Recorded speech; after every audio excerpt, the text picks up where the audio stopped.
Hello, everybody. It's Uni. Welcome back, and we have some unbelievable, game-changing things going on in Dead by Daylight. From the new killer to perk changes to complete overhauls on how slugging and tunneling work in the game, we have some major news to go through. Stay tuned. I'm really excited, but also maybe a little worried about how some of these things are going to go. Thanks for coming through.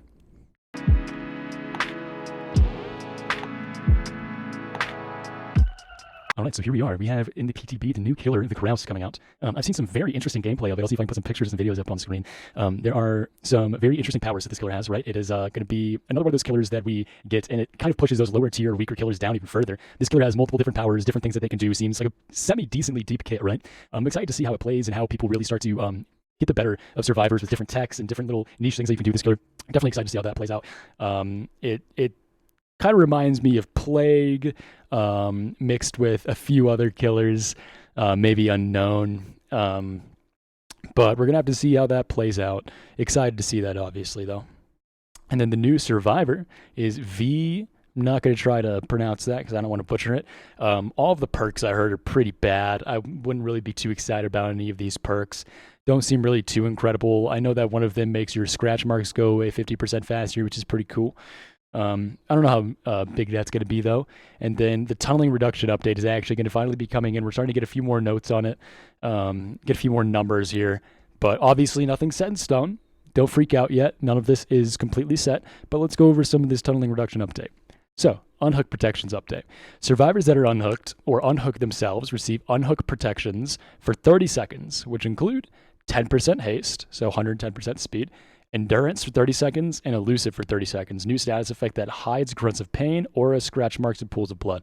Kind of like Iron Will mixed with off the record vibes, right? No collision with other players. Reveal the killer's aura within 32 meters. So for 30 seconds, you have wall hacks. That's actually kind of crazy. Immunity to killer instinct and immunity to AFK crows. And these effects linger for 3 seconds after being healed for a full health state. All right. So after you get healed, still have it for a few seconds. These effects are lost when performing conspicuous actions, so like you do a generator or something, right? These effects are disabled when all generators are completed, except for the haste and endurance. So basically, we will not get elusive. We won't see the killer's aura. We're not immune to this once the gens are done. I believe that's what that's saying. Obviously, things can still change. Things can still be updated. This is still the test PTB, right? It's still not going to be coming out for another 2 weeks. Hook status update. When Survivor is hooked, the hook status is obscured for the killer, which I've seen it on a stream. It literally kind of just like puts a gray bar over where the Survivor is, right? So they don't know immediately when they get unhooked. I'm not sure. Oh, so here we go. The hook status HUD is revealed 10 seconds later. Okay. So 10 seconds after they have been unhooked, you'll see that they've been unhooked. So basically free heals. We'll be able to get free heals unless they go back to the hook or they're, proxy camping. We'll probably be able to get a free health state. These effects are disabled when all generators are completed. So again, when all the gens are done, we're not going to be able to use this stuff end game to get crazy value to just win games, right? This stuff's all going to be disabled, at least most of it. Unique hook bonuses. When hooking a survivor that is different than the last hooked survivor, the killer gains the following effects. So when you hook a survivor for the first time per match, 20% bonus to the next damage generator action, and 10% haste for 15 seconds. So when you get your first fresh hook on each survivor, so it means you can get 4 of these per game, you will get a 20% damage bonus for the next gen, and you'll get 10% haste for a few seconds. Almost, might feel a little bit like Devour, but better. Reveal all survivors outside of 40 meters that have less than or equal hook states for 4 seconds. Okay. My main thing, is Lethal Pursuer going to affect this? Will Lethal Pursuer make this 6 seconds? Because if so, I'm still going to be running Lethal, right? But here's a little thing to know. Barbecue got a massive nerf. We're going to be going over the perks here in just a little bit because there are some insane perk changes happening. They're going to be basically murdering a lot of the perks that we use on a daily basis, right? Anyways, though, these effects can only be gained when the killer performs the hook interaction themselves. Okay. The following killers have a different set of bonuses. Blight, Dracula, Ghoul, Billy, Kraus. So the new killer even is nerfed. Out the gate, the new killer is getting added to the top tier killers that aren't getting as strong as buffs as everyone else. And the nurse, obviously, yep. They get 10% bonus for the next damage generator and 5% haste for 10 seconds. Okay. So they're drawing a line for the highest tier killers, and they're saying they're going to get a 10% less bonus and get half the amount of haste for 5 less seconds. Interesting. Same aura revealing, and these effects are disabled when the generators are completed. All right. Tunneling penalties. When a survivor dies to a hook action or Mori before 6 total health states, the remaining survivors get a 25% repair speed bonus. So, let's think about this. A hook action or Mori. Does the pig's trap count as a Mori? I believe it does. That's unfortunate. I believe it does. Survivor that was previously hooked is killed or sacrificed with the hook action directly, resulting in them dying. The killer loses the ability to block damage or aggression generators by any means. Okay. So, if somebody dies before 6 total hook states, everybody gets 25%. That's a lot. Now, 25% is a huge repair speed bonus. Let's put it into numbers here, right? Let's say Prove Thyself, for example. Prove Thyself is 15% stack, right? 15% boost when you're on a generator with somebody else. So let's stake that. So you prove thyself, but just for yourself, right? So you get prove thyself, but you don't have to be on a generator with somebody else. It's just you, which is 15%, right? Plus deja vu, which ups that to 21%. Crazy. And then on top of that, almost another deja vu. So it's proof thyself plus almost 2 deja vus. That is for yourself.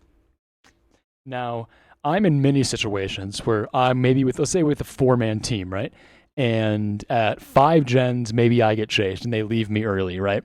And then they find my teammate and they knock my teammate down super quick. In a 4-man swift or playing solo, they knock them down, right? And then they're like, okay, I can get this person a lot easier, so I'm going to tunnel them out of the game, right? So let's say the team isn't able to play well enough, I'm not able to play well enough, and I'm not able to help that person to not get tunneled out. And they tunnel them out completely. Let's say it's at 4 gens, right? Now, for the rest of the game, realistically, all I have to do is have 1 decent chase while my survivor team, my other 2 teammates are on gens, and those gens are going to absolutely fly. When I'm playing games and we're doing stuff like that, and I have a teammate with deja vu resilience, the gens feel like that. The gens feel like a snap of a finger, right? So that's going to be prove thyself plus resilience plus 1%. That is insane. That's crazy.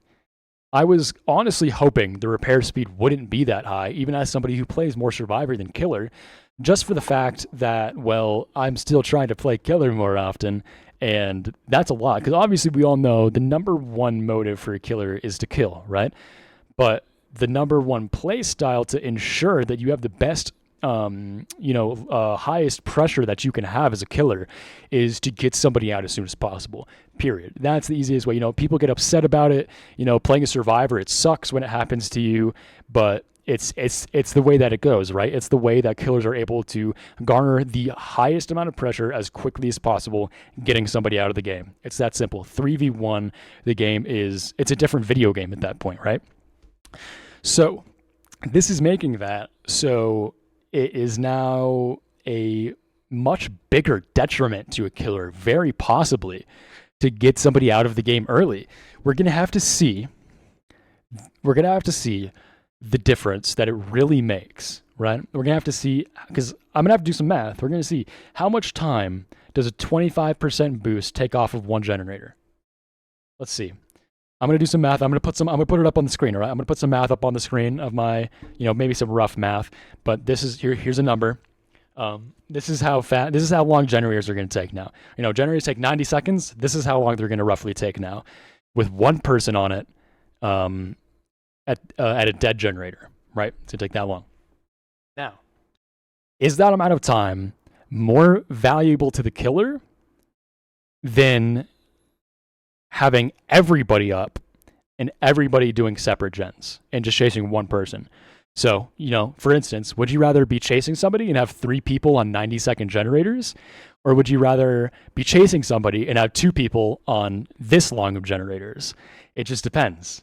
It really depends. We're going to have to see exactly what the time is, and it depends on what killer you are, obviously, too, if you can get chases done faster than others.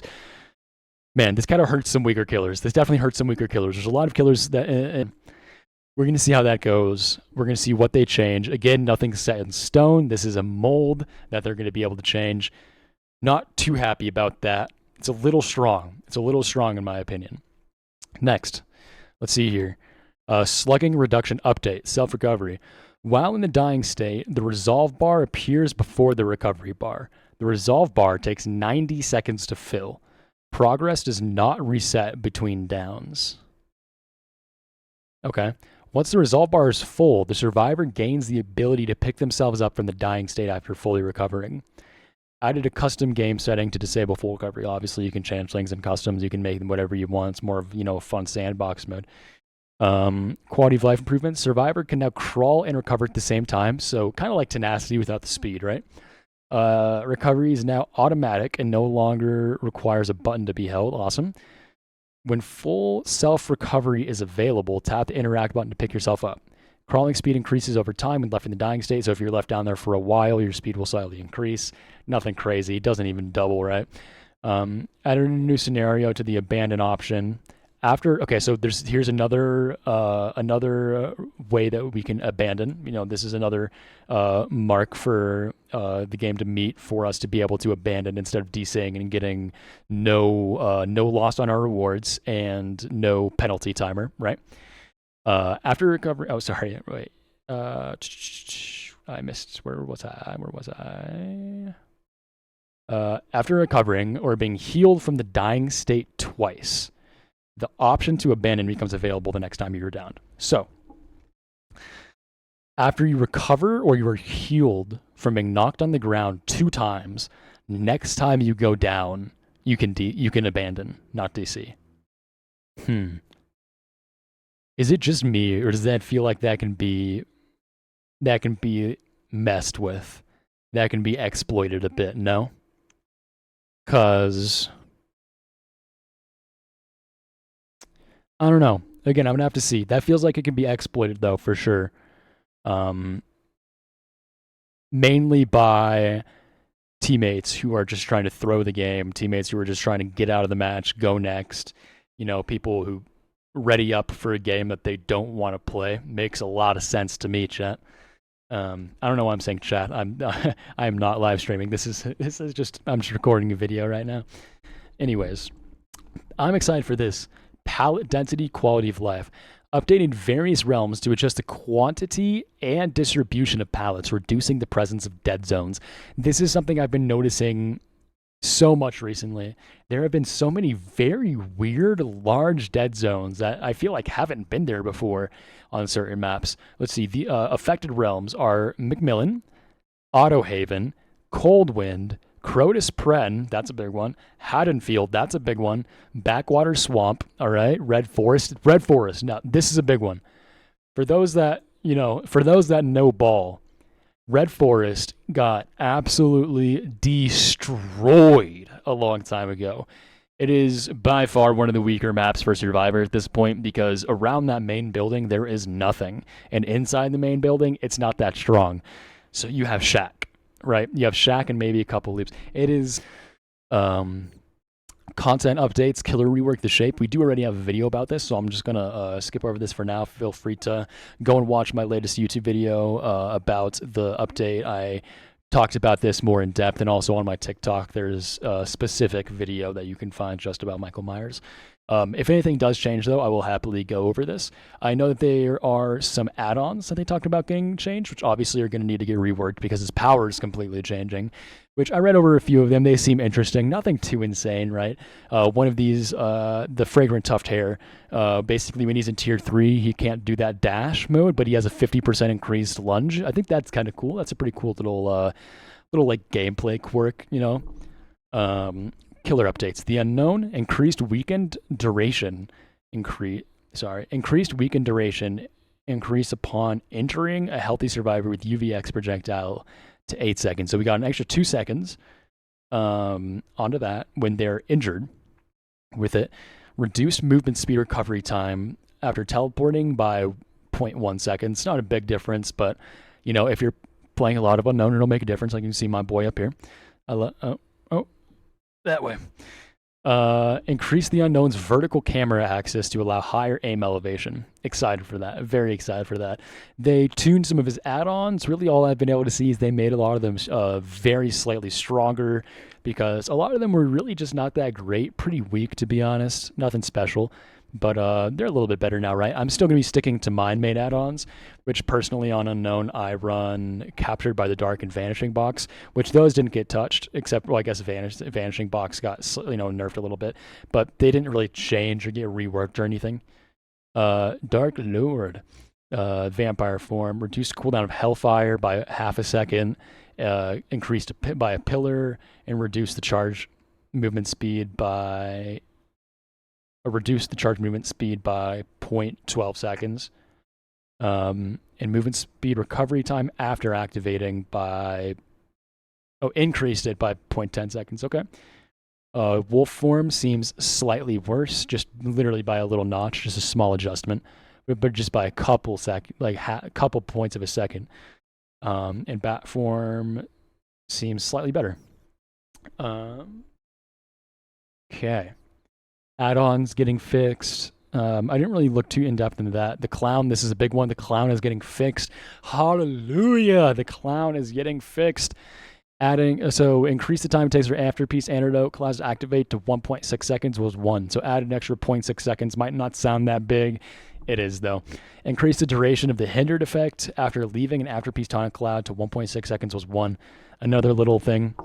So glad. The big thing, right, about the clown that made him so unfun and made survivors revolt against him in the latest update was he got his speed clouds, the yellow ones, in relatively an instant. Right, it says 1 second, but it felt less than a second. It felt like you would throw it down and you immediately had it, right? So that little bit of a nerf, hopefully that makes a difference. On to the ghoul. No more kidnap tech. When grabbing a survivor on the other end of on the other side of a vault with a Kagune leap, the survivor is released at the start of the vault instead of the end. Huge. That's really all we needed. Kaneki is a very strong killer, but with a good team, he's not that special, right? The kidnap tech, though, is something that you have been unable to counter. It's just they hit you with it, and you're largely dead at most loops in the game, right? So I'm really glad they're fixing that. It was a really dumb part of his ability, and really didn't make any sense to be there. They should have fixed that way sooner, in my opinion. But it is what it is. It's getting fixed now. Cool. Ghoul's not as broken. And the Oni increased the number of blood orbs that spawn when hooking survivor to 5 was 2. Sorry. Here's a big thing. Here we go. We're going to get into the perk updates. Now, the perk updates, this is going to be unbelievable. There are so many changes happening to the meta on killer and survivor side. Pop Goes the Weasel, Off the Record, Pain Resonance, Vigil, all nerfed. Let's go. Babysitter rework. After unhooking a survivor, you see the survivor's aura and the killer's aura for 12 seconds. Borrowed time. So, it's now an aura perk, not a, helping. It makes less sense to me because Babysitter was a great perk. It increased your speed and increased, increase your speed that you get from getting taken off hook. I loved that, to be honest. But obviously they're making reworks to tunneling, camping, and just getting unhooked and stuff like that in general and getting hooked. So, things are just a little bit different now, so they have to rework perks, right? Borrowed time, when you unhook survivors you unhook retain their unhook protections for an additional 12 seconds. Cool. Clairvoyance, increased aura rating duration to 12 seconds. Friendly competition, increased bonus repair progression speed duration to 120 seconds. Hope got nerfed by 2 seconds. Not huge, but makes a difference, right? No Mither, increased the volume reduction of grunts of pain to 100%. Okay, so now No Mither now has Iron Will. Off the record, this is big, huge nerf to off the record. Removed the endurance of status effect. Whatever you have to say for you, go ahead and say what you have to say. To me, off the record's dead. Off the record's dead. That's why I used off the record, so that I could basically extend that amount of time that killer's chasing me by quite a bit, and maybe even save my dead hard by escaping that chase when they hit me with off the record, or hitting a DS and then also still having dead hard. Really crazy wombo combo there that I would love to hit. Gone now, unfortunately. Remove the stipulation that it disables once exit gates are powered. So now off the record works when exit gates are powered, but there's no endurance effect, right? Added a new effect. While active, you do not leave scratch marks while sprinting. It sounds good to me, right? But if they're removing the endurance, I don't know, man. Leader, action speed bonus value, increase action speed bonus value to 30% was 25. Increase action speed bonus range to 10 meters was 8. Okay, a little buff to it. Updated perk description to simplify linger effect. All right. Lucky Star decreases cooldown to 25 seconds. Pharmacy, unlocking chests is 125% faster now. The hearing distance for noises from unlocking chests is reduced. Guarantees an emergency medkit upon completing the interaction. Cool. Plot twist. Add a new effect. Increase the recovery speed by 25% when used. Okay, so plot twist just works faster. So there's a little bit more of a reason to use it, I guess. Poised. Increases killer's aura reveal duration when repairing a generator for the first time to 8 seconds. Okay. Increases the time where you leave no scratch marks after a generator is completed to 30 seconds. So they're kind of making some of these more mid, not really useful perks at least a little bit stronger in their own niche areas, right? Which I like, right? Not every perk needs to be a meta perk, but I feel like every perk should be good at what it's good for, good at what it's supposed to do. It's supposed to function well, right? Not just be like, why would I even use that perk? You know what I mean? Quick Gambit. Decrease the cooldown when losing a health state to 40 seconds was 60. Okay, Tenacity. Added a new effect. Prevents your aura from being red while in the dying state and decrease crawling speed bonus to 25% instead of 50. Right. Vigil. Vigil no longer stacks. It's kind of as simple as it is. That's really all it is. It sucks, but I mean, Vigil is still great by itself, right? You really only need one teammate running Vigil and you'll get, heaps of value across your entire squad. Onto the killer perk updates. All Shaking Thunder. Increased lunge attack distance, increased duration to 25 seconds. Nurse's Calling, the increased range by 4 meters, and it no longer affects survivors who are in the dying state. Barbecue and Chili rework. Barbecue and Chili is completely broken now, chat, in a bad way after unhooking all survivors. One, so everybody gets hooked. Your base generator damage is increased by 5%. Nah. See, the reason I use Barbecue and Chili on my unknown, right? It's for the aura reading. That's why everyone uses barbecue. It's for the aura reading. Nobody uses barbecue for anything else, right? It doesn't serve any other purpose. So they're completely changing the perk. We kind of get base barbecue now, right? We get base barbecue with 1 second. It's just 1 second worse. It sucks, but now I'm going to have more room in my perk build, I feel. We'll see, right? We'll see what happens. Dark Arrogance. Decrease a bit better, right? Makes it a little bit better. Dead Man Switch. Yes! Let's go, chat. This is, I can sync chat. This is huge. This is absolutely huge. Again, I don't know why I'm saying chat. This is a YouTube video. I am not live right now on Twitch. But when you see this video go live, I will be live on Twitch and YouTube. So feel free to come watch right now. Wembley Uni TTV on Twitch and YouTube. I'm live on both right now. Anyways, Dead Man Switch. Decreased generator blocking duration to 35 seconds was 50. So in the past, right? When, let's say I get hit with Dead Man Switch, I'm leaving that generator. I'm not sticking around to wait for that. A lot of solo queue teammates or people that don't know it's Dead Man's or just don't know what the perk is, they might be standing around waiting. That 50 seconds is legitimately over half of a gen you could be working on somewhere else. The only reason you'd want to stay by a Dead Man's is if it is one, the last gen, and it has to be both of these, not just one of these. One is the last gen, or honestly all three of these. Last gen, close to being completed, and regressing. If it's not all three of those, and I mean all three of those, there is absolutely no reason to stay by a dead man switch unless you want to waste 50 seconds of your team's time, right? Unless you are trying to waste 50 seconds of your team's entire time, then there's absolutely no reason to stick around. If you're down to the last gen, there's 2 other gens you can do. If the gen's close, there are other gens you can do on the map. If the gen's regressing, there are other gens you can do on the map. If all 3 of those are true, if it's close to being done, regressing, and the last gen, sure. And somebody's in chase somewhere else, sure. Waste all your time and wait around, right? But it's just not worth it. Not worth it at all. Now, 15 seconds less, down to 35-second dead man switch. That's a pretty big difference because when I get deadlocked, right? If I get deadlocked, there's a good chance I'm waiting around for that gen to unblock. Because 30 seconds is a big difference from 50 seconds. With 30 seconds, I can maybe go find a gen and get on it for 10, 15 seconds. You know, that could definitely be good if I can find a gen quick. But 50 seconds... There's no way that I couldn't find a gen and get at least 30 seconds on it, right? This 30 seconds on a gen is a lot better than 10. So with deadlock, there's a good chance that I would wait around for the gen to unblock. But for deadmans, there's no way. Now, deadmans is only 5 seconds longer than deadlock. So there could be some more situations, you know, that I'm actually sticking around, some more situations where I'm actually trying to wait for that gen to complete. You know, it's definitely a big nerf. It's not nearly as strong. So I'm kind of excited about that. Deerstalker rework. When a survivor sees your aura, you see their aura. Every 40, 35, 30 seconds, reveal your aura to the survivor with the lowest chase time for 3 seconds, rather. Eruption got just a complete cut in half nerf. So Eruption's not nearly as strong now.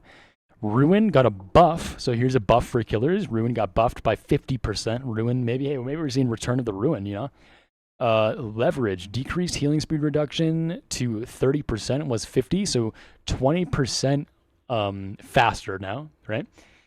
And increased healing speed reduction duration to 60 seconds. So now basically the effect lasts double the amount of time, but it's 20% worse. That's kind of the trade-off, right? Which I like that. I like that because I feel like with 30% is healable, right? 50% took way too long. Way too long. Modern abuse. While in a chase, your tear radius is now increased by 15%. Was 8 meters. Did they mean to put meters here? 5, 10, 15 meters? Not 6, 7, 8? Because they have it in percents for the update, but it was in meters before. Otherwise, your tear radius is now decreased by 15, 20, 25%. Was 6, 7, 8. So does this mean 15, 20, 25? No, there's no way this means meters. So then out of a base 32 meter tear radius, they should have just given us the numbers. Why didn't they give us the numbers? Why didn't they just say like 8, 9, 10? You know, that's kind of weird to me. Instead of why'd they make it into percents? Why didn't they just keep it at the, on the meters? That's kind of weird. Anyways, Pop Goes the Weasel. Here, these next 3 are going to be very fun to talk about, chat. Pop Goes the Weasel, nerfed by 5% off the top. Not big, but if you think about it, a killer gets roughly, let's say 9 useful Pop Goes the Weasels per match if they're very efficient, right? Technically, you can get 12, but if you get that 12th hook, you're not kicking a gen. If you get that 11th hook, you're not going to be kicking a gen either because there's only one person left. And, maybe that 10th hook, maybe there's 2 people left that are death hook. Maybe you need to kick a gen. You're not using Pop Goes the Weasel 12 times. You will probably use it on an average of 5 times a match, 6 times a match if you're actively trying to use it. See, I use Pop and I don't even get a lot of value out of it because I don't like using gen regression. This is the cool thing about all this too. A lot of these gen regression perks are getting nerfed. I like this because 1, I play a lot of Survivor, right? But not because of that. 2, when I play Killer, I do not use gen regression. You can see my build right here. This is my Prestige 100 Unknown. This is the killer I play by far the most. This is the build I use. Barbecue and Chili, Lethal Pursuer, Blood Favor, make your choice. 0 gen regression. I'll mix in Brutal Strength, Bamboozle, maybe some things like that. But I don't run gen regression. It's just not how I like to play Killer. It's boring. It's unfun for the survivors. You can play however you want. You play however you want. That's how I play. So personally, these don't hurt me. I don't use pop. I don't use pain res. I don't use dead man's, right? Anyways, though, oppression. Increase random generator selection to 4 was 3 and decrease the cooldown. So oppression is now stronger. Pain res, big, big, big nerf to pain res. A whole 8% nerf to the damage generator progression loss on pain res. So it was 20% of the gen. A whole 1/5 of the generator is now down to just barely over a tenth. Oh, just barely over a tenth. Almost cut pain res completely in half. I am a big fan of this. Big fan. Big fan. Septic touch. Increase the linger duration of the blindness and exhausted status effects to 20, 25, 30 seconds. Okay, so just made it better. Ultimate weapon. Increased range when opening a locker to 40 meters was 32 and reduced the cooldown to 45 seconds was 60. Another little buff. And those are the main perk changes. Those are the big ones, you know. We got pain res, oppression, pop, monitor, ruin, eruption, dead man's, barbecue, vigil, tenacity, poised, pharmacy, leader, off the record, no matter hope, borrowed time, babysitter. I'm not even naming all of them. I'm just using the ones that are usable and viable perks. And then obviously a bunch of bug fixes, some bot improvements. We all know how I feel about these bots in this game. They're awesome, right? Characters, just looks like a bunch of fixes, just a bunch of quality of life things. I think that these two perks right here were absolutely, in my opinion, right? Again, I'm not saying this is a fact, right? This is not a fact. This is my opinion. These perks needed a nerf, in my opinion. Feel free to disagree down below. Down below in the comments is where I'm going to be responding to every single comment. I'm going to be responding to all of your guys' thoughts. If you're a hardcore killer main, you hate every single one of these updates. If you think that Survivor's way too easy, you know, Survivors have it far too easy and killers don't need these nerfs, feel free to leave it down below and I'll be discussing with you down below. We can all, you know, have a discussion like adults, can't we? We're all playing a game that we love and hate at the same time, right? We're all on the same team though, right? Some people see killers and survivors as, you know, on different teams, you know, because they're trying to kill us, we're trying to escape them. We're all people, man. We're all people playing this game. We all play both sides, you know. If you play one side more than the other, you know, you can have different opinions than the other person playing the other side more, and that's completely okay. That is completely okay. There's nothing wrong with that. I love talking with you guys down in the comments about your opinions and having discussions with you guys, especially the ones that give me well-detailed, thought-out things. You know, it's not just ooga booga, I hate this for this. I really enjoy talking to you guys about that stuff. So if you guys have anything to say, if you'd like to talk to me, feel free to come down and talk in the comment section or slide by the stream on YouTube and Twitch. Primarily Twitch, and I'm really excited to see where all this goes. I hope you guys are too. If you're not, feel free to let me know why and what you would like to see change, what you think that they should take out or add in from any of these changes before it goes to live service. And I look forward to talking to you guys. My heart is full, I'm seeing red. Dreams of you.